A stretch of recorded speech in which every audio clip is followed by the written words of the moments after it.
Good morning students. How are you? You are welcome to CRI online classes. आज का आपका topic Mahatma Gandhi के topic को जो आपके रिमेनिंग टॉपिक्स हैं हम उनका डिस्कस करेंगे. आपका जो सबसे पहला टॉपिक आज रहने वाला है उसमें हम पढ़ेंगे लॉर्ड इरविन और गांधी वार्ता. लॉर्ड इरविन ने जो कि अंग्रेज वायसराय थे उन्होंने महात्मा गांधी जी की सविनय अवज्ञा आंदोलन में सफलता को देखते हुए उनकी लोकप्रियता को देखते हुए घबराहट महसूस होने लगी. उन्हें लगा कि उनकी सरकार के पैर हिलने लगे हैं और शायद ये लड़खड़ा करके जाएगी. तो उन्होंने महात्मा गांधी को अपने साथ बातचीत के लिए टेबल पर आमंत्रित किया. पहले phase first round conference, second round conference और third round conference.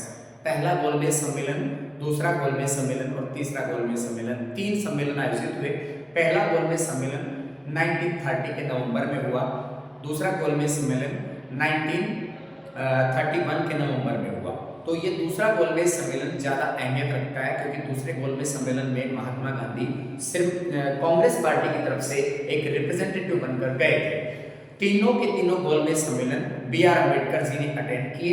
B.R. Ambedkar ji ने यह आरोप लगाया कि महात्मा गांधी केवल उच्च जाति का समर्थन करते हैं, निम्न जाति की तरफ से वो हमारे रिप्रेजेंटेटिव नहीं है.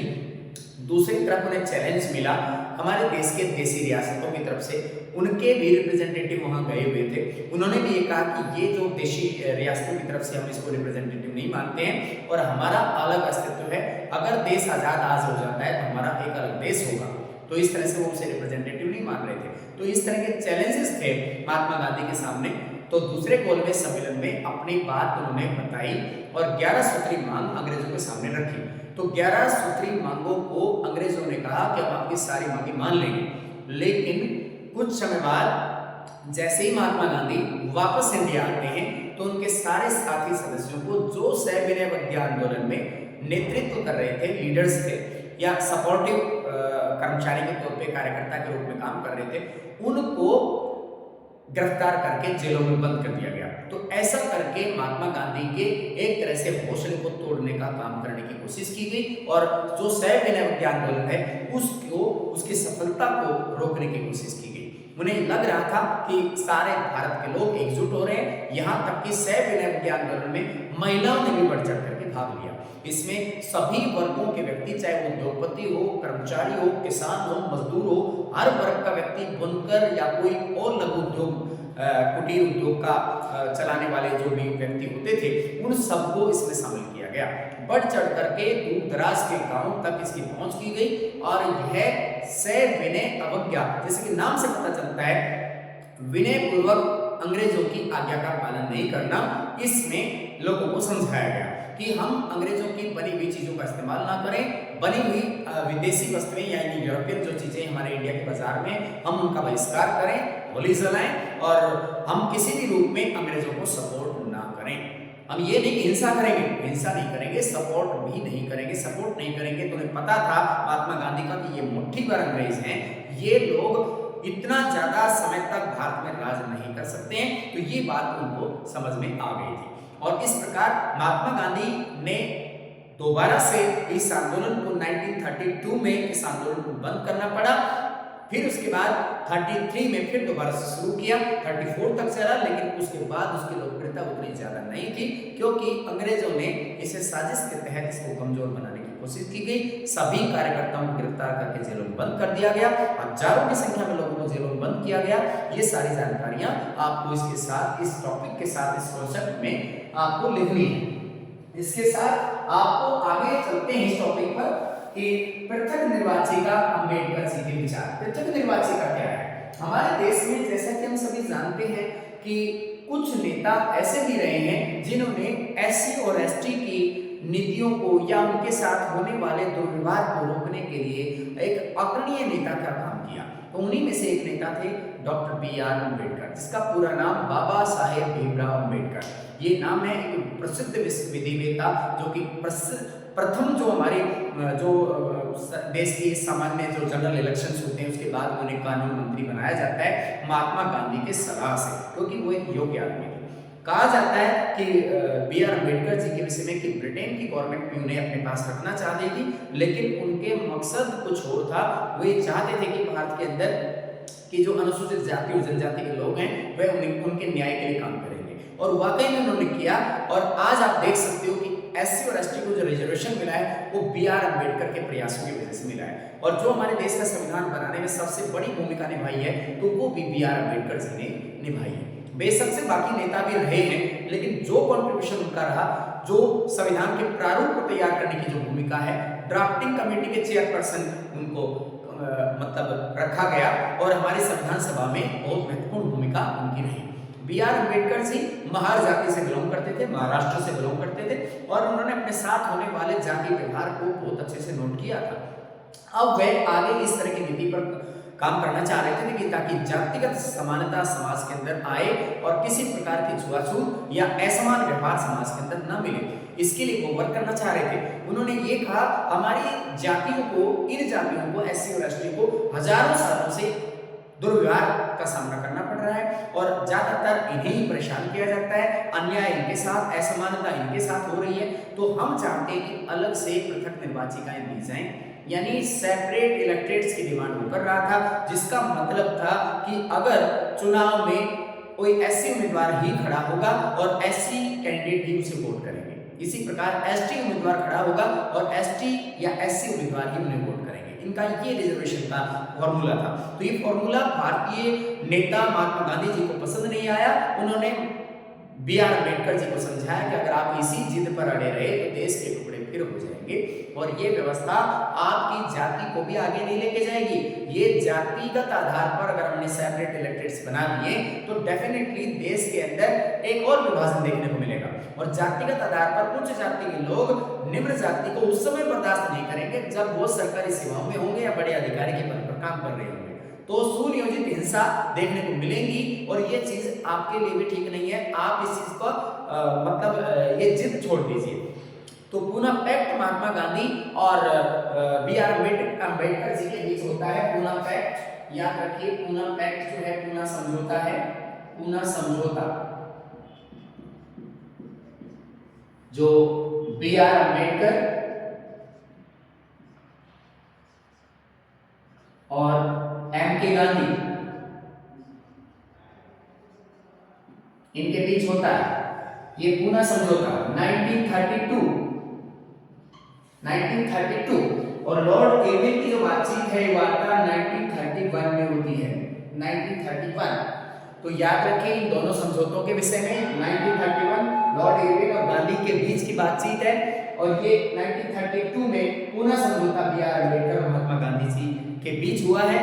जो जाति के आधार पर बी आर अम्बेडकर जिद पे अड़ा हुआ था कि हमारे लिए सेपरेट इलेक्टेड्स दो, पृथक निर्वाचिका दो, जाति के आधार पर रिजर्वेशन सीट्स हमें दो, और हम वोट भी उन्हीं लोगों से दिलवाएंगे जो उस जाति से बिलोंग करते हैं। तो ये चीज बहुत गलत मोहनदास करमचंद गांधी जी को लगी, और उन्होंने इस चीज का विरोध किया। 1932 का पूना समझौता इसका प्रमाण है। इसके बाद आगे चलते हैं भारत छोड़ो आंदोलन। भारत छोड़ो आंदोलन 8 अगस्त 1942 को बंबई से इसका डिसीजन लिया गया, बंबई अधिवेशन से, और इस आंदोलन के दौरान पूरे भारत के अंदर ये तय हो चुका था, क्योंकि दूसरा विश्व युद्ध चल रहा था 1939 से और जो 45 तक।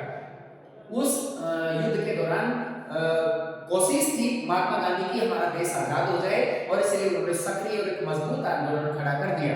और उस आंदोलन के दौरान हमारे देश के युवा कार्यकर्ताओं ने बढ़ चढ़ करके भाग लिया, और उस दौरान सतारा और मेदिनीपुर, याद रखिए सतारा और मेदिनीपुर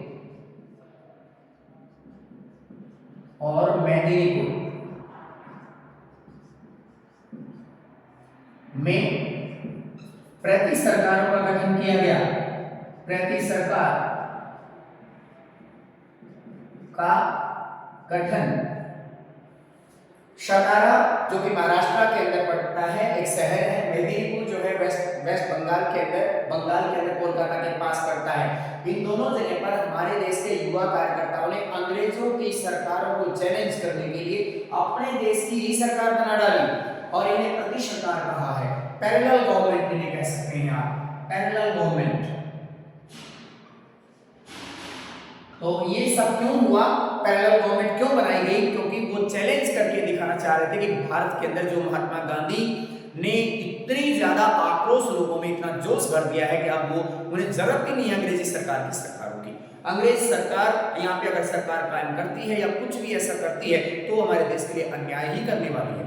तो तीनों आंदोलनों में याद रखें, तो पहला आंदोलन है ये आंदोलन आपका असहयोग आंदोलन, 1920 के लास्ट वीक में इसे डिसीजन लिया गया, 1921 से इसके जोर शोर से शुरू कर दिया गया और 1922 के फरवरी में ये खत्म हो जाता है। दूसरा आंदोलन असहयोग आंदोलन 1930 12 मार्च 1930 से शुरू होता है और ये 32 तक चलता है। फिर उसके बाद इसका दूसरा फेज शुरू होता है सैन्य अवज्ञा आंदोलन का 1933 से 34 तक। इसके दो फेज है, केवल यही एक ऐसा आंदोलन है जिसके दो फेजेस हैं और इसी के दौरान बीच में first round table conference, second round table conference और थर्ड राउंड टेबल कॉन्फ्रेंस होती है। लॉर्ड एरविन समझौता होता है और यही वो दौर है जिसमें पूना पैक्ट महात्मा गांधी और B.R. अम्बेडकर जी के बीच जो विवाद था वो समझौते का हल निकलता है। और इसके बाद और हम आगे बढ़ते हैं 1942 के इस आंदोलन में क्विट इंडिया मूवमेंट के लिए। क्विट इंडिया मूवमेंट किसके लिए था, अंग्रेजों भारत छोड़ो का नारा दिया गया और भारत के हर समुदाय का व्यक्ति उससे जुड़ता चला गया, चाहे आम शहरी या गांव का रहने वाला कोई भी इंसान या किसान मजदूर या कोई भी अधिकारी कर्मचारी, सब लोगों ने सरकारी इंस्टीट्यूशन छोड़कर अपनी जॉब छोड़ करके और महात्मा गांधी के साथ आ मिले और उन्हें विश्वास था कि इस बार हम जरूर सफल होंगे। और वाकई में इस आंदोलन ने अंग्रेजों की सरकार की जड़ें हिलाकर रख दी और अंतर्राष्ट्रीय स्तर पर भी ये बात तो लगभग सभी लोगों को पता थी। अंग्रेजों ने घबरा करके भारतीय नेताओं से रिक्वेस्ट करने की कोशिश की कि अगर आप हमारी मदद करते हो, इस समय हमारी मदद करते हो इस वर्ल्ड वॉर में, तो डेफिनेटली हम आपको आज़ाद कर देंगे। उन्होंने टाइम भी दिया इसका, जून 1948 के अंदर हम आपको आज़ाद करेंगे। ये तो कुदरती ठीक था कि लेबर पार्टी की सरकार संयुक्त दल के अंदर गठबंधन की सरकार बनती है और लेबर पार्टी अपना सरकार बनाती है इंग्लैंड के अंदर और उनको हमदर्दी भारतीयों के साथ थी, उनको सहानुभूति भारतीयों के साथ थी। तो वो अच्छा हुआ भारतीयों के साथ कि हमारे देश को आज़ादी 15 अगस्त 1947 को ही मिल गई, नहीं तो उनकी साजिश का कोई पता नहीं लगा पाता था कि वो क्या बोलते हैं क्या करते हैं, कथनी और करनी में अंतर रहता ही था। यहाँ पर आप देख सकते हैं कि इस टॉपिक को आप एक बार रिवाइज कर सकते हैं कि इन्होंने अपनी लाइफ में सबसे पहला जो सत्याग्रह किया वो अफ्रीका में किया 1915 से पहले, जब वो इंडिया आए थे उससे पहले। तो कुल मिलाकर इसके 5 सत्याग्रह हैं महात्मा गांधी के, जिनमें इन्होंने सपोर्ट किया। 3 इनके खुद के इंडिया में रहे, चंपारण, अहमदाबाद, खेड़ा। चंपारण सत्याग्रह 1917 में किसानों के लिए, ये अहमदाबाद में मजदूरों के लिए और खेड़ा सत्याग्रह किसानों के लिए 1980। ये तीनों महात्मा गांधी के खुद के सत्याग्रह थे इंडिया में। इससे पहले एक अफ्रीका में था, वो सत्याग्रह भी मजदूरों के लिए था। बारडोली सत्याग्रह किसानों के लिए, ये सरदार वल्लभ भाई पटेल जी का इसमें डायरेक्ट इन्वॉल्वमेंट था, इनका इनडायरेक्ट था। अप्रत्यक्ष रूप से इन्होंने सहयोग दिया, 1928 में हुआ। इनकी सभी डेट्स भी लर्न करें, ये 1917 में, ये दोनों 1918 में और ये 1928 में। अब इसके बाद जो अगला आंदोलन शुरू होता है असहयोग आंदोलन, ये 1920 में लास्ट वीक में और 1921 भी आपके एनसीईआरटी बुक में इसका मेंशन है। खिलाफत आंदोलन ये 1919 में। इसका मुद्दा क्या था, तुर्की के खलीफा के प्रति इज्जत नहीं दी जा रही थी ब्रिटिशर्स के द्वारा और ये चाहते थे कि उन्हें इज्जत मिले और इसलिए बार-बार प्रयास चल रहा था कि सारे मुस्लिम देश मिल करके अगर इस तरह इन लोगों के प्रति आंदोलन करेंगे तो डेफिनेटली उनकी जो नीति है तुर्की के खलीफा के प्रति बदल जाएगी। तुर्की का खलीफा तुर्की का शासक था। इससे आगे चलते हैं चरखे की भूमिका। चरखे के प्रति भारतीय नेता महात्मा गांधी का सहानुभूति का रवैया इसलिए था क्योंकि वह चाहता था कि लोग चरखे से अपना काम करेंगे, अपने कपड़े खुद बनाएंगे, अपने खादी के कपड़े खुद बनाएंगे, तो डिपेंडेंट नहीं रहेंगे और बाहरी जो महंगी चीजें हैं, विदेशी वस्तुएं हैं, उनको खरीदना बंद कर देंगे।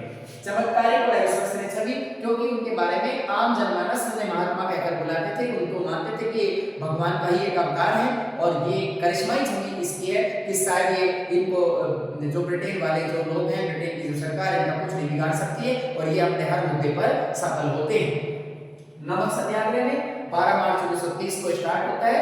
नमक सत्याग्रह और ये 6 अप्रैल 1930 को खत्म हो जाता है। दांडी यात्रा के नाम से इसको जाना जाता है, नमक सत्याग्रह को, और इसमें बढ़ चढ़ कर के लोगों ने भाग लिया। न सिर्फ महात्मा गांधी ने इसमें 240 मील की दूरी तय की, पूरे भारत के अंदर नमक जो यात्राएं आयोजित की गई थी, और उन सभी से यही बात परिलक्षित होती थी कि नमक का जो आंदोलन है वो सफल हो रहा है, और अंग्रेज लोग घबरा करके नमक को उठाकर पानी में डाल रहे थे।